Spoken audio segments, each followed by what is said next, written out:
تعرف فلان؟ اعرفه. عشيرته؟ ايوه. تبقى لسه ما تعرفوش. انا عارفة طبعا ان المثل آه بيتقال ان انت تعرف فلان اعرفه، عشرته لا يبقى لسه ما تعرفوش. لكن لا، انت ممكن تبقى معاشر حد ولسه ما تعرفوش، لان لسه ما حصلش اي مواقف او اي ازمات او اختلافات تبين لك الناس دي ممكن تبقى ايه او بتكن لك ايه جواهم. ممكن يبقى، لان دايما البدايات بتبقى لطيفة، يعني طول ما لسه ما حصلش اختلاف في مصلحة، ما حصلش اختلاف في حاجة، يبقى انت لسه مش عارف حقيقة البني ادم ده دنيته عاملة ازاي.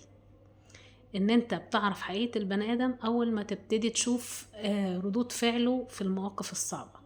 تشوفه بيقف جنبك، حصلت لك ازمة بتاع معرفش ايه باعك في اول بتاع فبتبقى عارف، يعني انت بتعرف من وقتها البني ادم ده يستحق يبقى ايه في حياتك. بتعرف معادن الناس بنكشفها وقت كأنك بيحصل غربلة كده. المواقف دي هي خير مثال او خير دليل لان هي تبين لك صدق الناس اللي قدامك، او صدق مشاعرهم، او وهل فعلا الكلام اللي كانوا بيقولوه في الاول هو ده الصحيح. او لان احنا دايما بيبقى كل الناس بتبقى بالذات في بداية اي علاقة في الدنيا، يعني بيبقى عايز يعني يبينوا كل الحاجات الحلوة اللي جواهم. الفكرة بقى ان انت بتعرف الحقيقة او بتعرف المعدن الحقيقي، والناس دي ولاد اصول ولا ولاد مش اصول، في اللحظة دي، في لحظة ان انت تبقى عارف.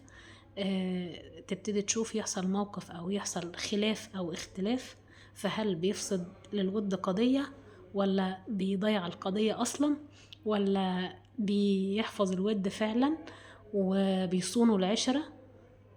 ده بتعرفه في المواقف، مش ما ينفعش اللي هو الواحد يبقى مجرد انا معاشر شخص رقم معين من السنين ما حصلش اي اختلاف خالص، مش معنى كده ان الدنيا زي الفل، لا.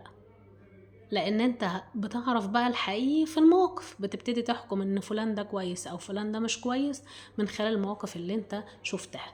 شكرا.